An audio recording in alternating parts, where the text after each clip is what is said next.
That's all it is, Miles. A leap of faith. Like, what's up, danger? Like, what's up, danger?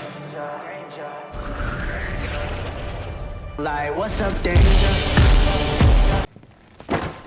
Pizza time. Alright, let's get down to it. If you haven't seen my first review of Spider-Man, check that out, because I got a feeling this one may be way longer than the first one. Now, let's get down to business. Spider-Man 2, the highly anticipated sequel to the original Spider-Man, that won over many fans' hearts and had them begging for more. The movie was a hit, making around $789 million. Getting to the film itself, even before the movie begins, you get to see an amazing stellar credit scene showing the past events of the first movie, which are phenomenally done while giving insight when watching the second film in the trilogy. It all starts off with Peter delivering pizzas. Our little boy grew into a man, finishing high school. He was late for his past deliveries, and if he can't deliver today, he's out of a job. While doing his next delivery, Peter narrates why he can't be with Mary Jane and include her in his life. He continues on with his delivery, saving these children from an ongoing truck throwing its pizza to protect the kids first. Before going on his way like it was nothing, finally making it to his destination with a little slip-up, he arrives. Pizza time. Though he's late and they don't pay for the pizzas, on his way back he gets fired from the job. Humiliated and defeated out of a job, he goes to the Daily Bugle, just to get threatened to be fired again. Parker, hello, you're fired. So what terrible timing. Last time I seen Peter get played like this, yeah, never mind. Well, I mean, it was one time, alright, let me stop talking. Moving on, Peter discovers a new love interest in Betty Brant, an office worker at the Bugle, writing his checks. Yeah, you get it, my boy. God damn it. We are finally introduced to Dr. Connors, who is known from the comics as the Lizard, who tells Peter how he is doing a terrible job as a student, always being late and having terrible grades, really degrading him.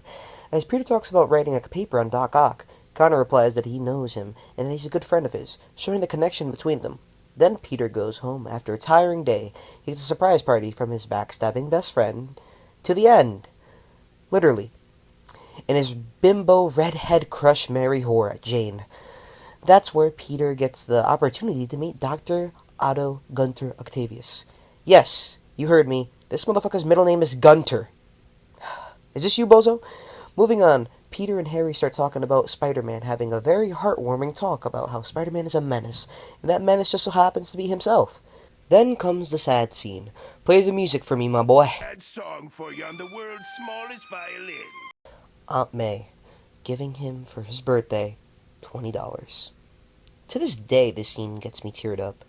If you were raised broke as fuck, like me, seeing your family struggle time and time again for you, you understand the pain of this scene.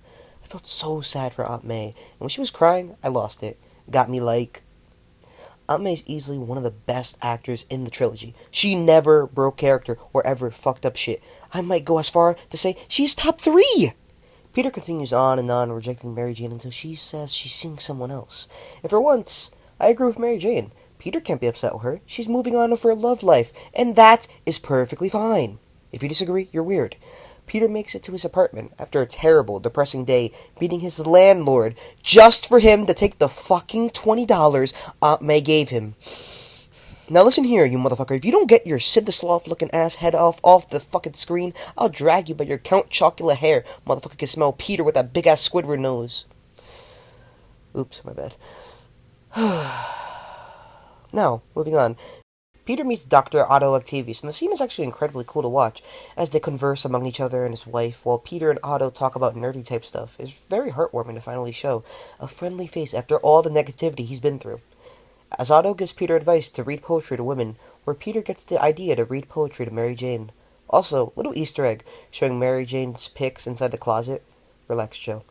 Peter hurried to Mary Jane's show, telling a kid to eat his veggies on the way. Very cutely done, may I add. But sadly, our hero can never get a break, as he's a bit late for the show and can't go inside due to the late policy factor. Cool fact, the guy blocking the door is the guy from Ash vs. Evil Dead. Amazing show. 100% recommend it. Not sponsored. Nah, they don't want me. Anyways, from there you could see Peter struggling between his identity of Parker and Spider-Man. As he watches Mary Jane look for other person she is seeing, he swings away, panning on Mary Jane looking at where he previously was watching her.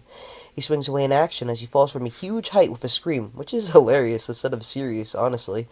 Then cutting to the elevator scene of him with the guys. Fucking peak comedy. The uncomfortableness makes it all better.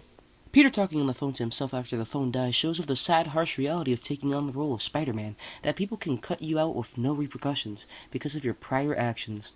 Doc Ock showing off his tentacles is a very cool scene which I love seeing every time. I watched Spider-Man 2, then leading to him saying, "I have the power of the sun in my hand."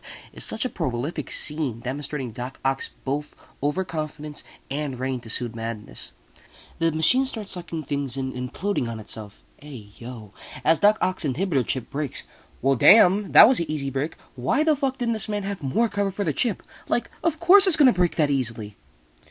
Anyways, moving on, Doc Ock's wife dies in the process of stopping Spider-Man from turning the machine off, leaving him heartbroken and alone before being recuperated by the hospital to one of the best scenes in the whole fucking film.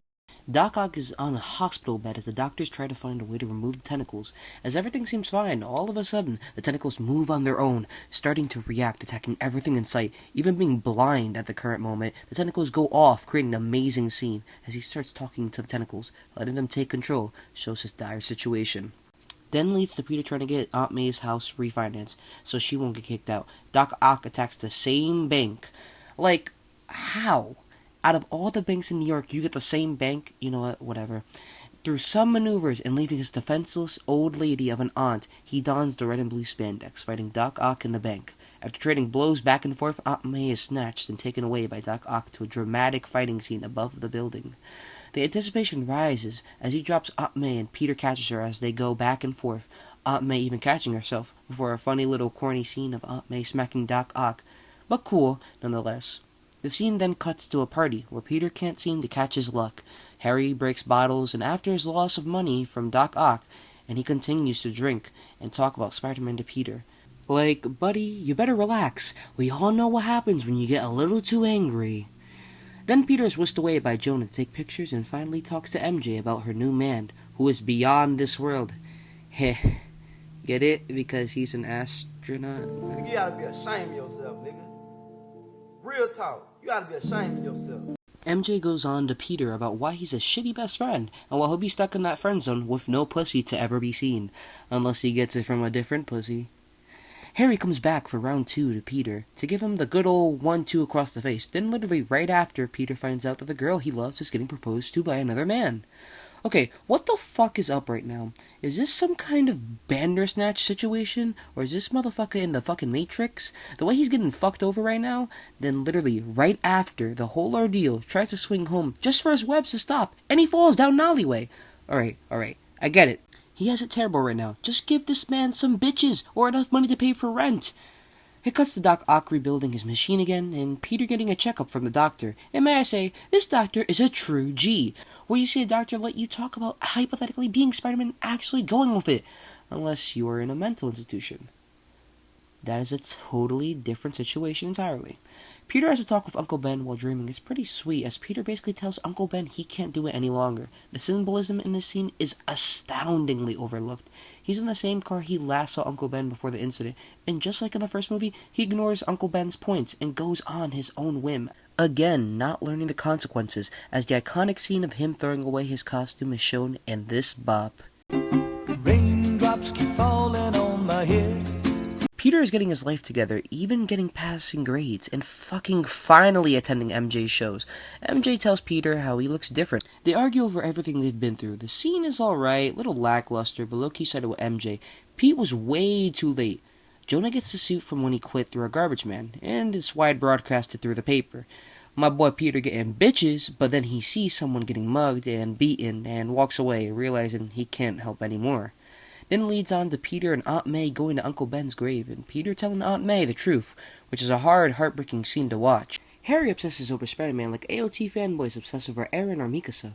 Anyways, Harry had this little emo Batman thing, which is really well done. Shit, I would go as far as to say he could be Batman. I mean, James Franco plays Batman so well. He takes kids away, tries to get them to do what he wants, and blames their choices on them, or avoids all consequences. Robert, looks like you got some good competition. Doc Ock and Harry talk about making a trade for Spider-Man, while Peter saves a kid without his spider powers through a burning building and fucking yeets the poor damn soul as she uses her damn super strength to pick up Peter's weak ass, as Peter hears someone died in the apartment and blames himself subconsciously. Then, Mommy walks into his apartment. Best girl, Ursula. I miss you, man. Fuck Peter. You can fuck me. Peter and Ursula talk after Peter eats the chocolate cake she made him and gives him the message from Aunt May. Peter talks to Aunt May as she tells him how much she loves him and to forget about what happened.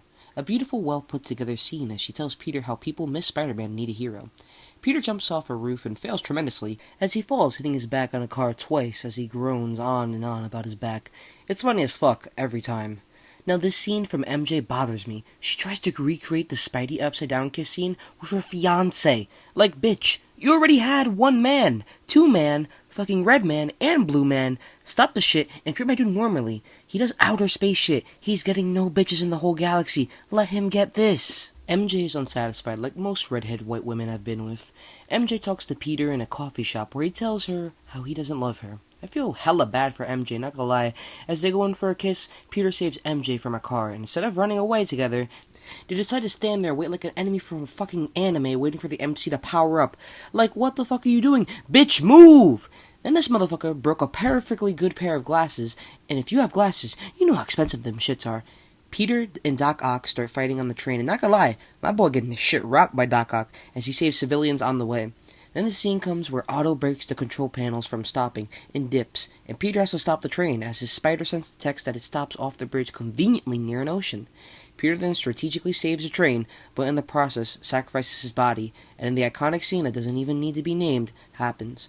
But he gets carried off and is told the secret is safe, as people are ready to sacrifice their life for Spidey. He's then knocked out and taken to Harry, as Harry finds out his identity and is taken aback, obviously that it's Pete. Peter gets the info from Harry and dips fighting Doc Ock. Now, before I get to this fight, I'm gonna be brutally honest, so don't get triggered or some shit, because I honestly don't give a fuck. Stay mad. This fight scene between Peter and Doc Ock is, well, pretty corny, if I'm being honest. MJ getting almost sucked up into the machine looks badly done, the chains getting absorbed looks hella bad, and her legs and feet look like a goddamn Muppet the way she dangles. Peter's suit being ripped up looks very bland and basic. At this point, seeing his suit break every 12 seconds, I mean, come on. Doc Ock getting shocked has to be some of the funniest 2000s shit ever. I mean, come on. I will say, emotionally wise, the scene is good, reminds me of Season 4 of Seven Deadly Sins. Terrible animation, good story. Doc Ock's tentacles break down and malfunction, worse than Ned at an all-you-can-eat buffet. And God, the face he makes is hilarious. Looks like he got the best head ever, received by any man in history. Peter reveals his identity, and Doc Ock, after some more talking, stops the machine by sacrificing himself. And Peter with MJ escape where he tells her they can't be together because he is Spider-Man. He swings away and into Harry having an LSD trip. I mean, hearing voices of his dead father, which is honestly probably the same shit. Harry finds out his dad is Green Goblin through some traumatic trip. Anyways, MJ leaves Jonahson at the altar alone and runs away faster than Andrew's chance at a Spider trilogy. Being at Peter's door saying she doesn't care, she wants him no matter what comes. I will say, in this movie alone, I don't like her, but I can tolerate MJ because she actually makes somewhat logical sense. And that "go get him, tiger" line was actually hot. Even got me like, damn! As my guy jumps out the window into the sunset screaming, and MJ left alone to watch from a window. A perfect ending. This movie was amazing, but did have its little inconveniences. But nothing's really perfect. Would I say if it was better than the first film? Duh, fuck yeah, the hell you thought. I was gonna say, it was way bigger improvement to Peter, Spider-Man, Mary Jane, and the villains. No offense to the GOAT William Dafoe, but I prefer Alfred Molina's performance. Though, some things I will say the first movie did better was the ending fight scene. Even though Osborn's death was bad, his fight between Peter was way better than Otto's. Only thing I didn't like much was Harry being all hostile towards Peter. It's really killing the aspect of the best friend stuff. It feels like there wasn't enough foundation to solidify it. And that's it. Well, took a while, but another done. What's up next? Can't be that bad. I'm gonna ask MJ to marry me. A man has to put his wife before himself. Can you do that, Peter? Yeah, I think I can. We have some new information. This is your uncle's actual killer. We lost his trail 2 days ago.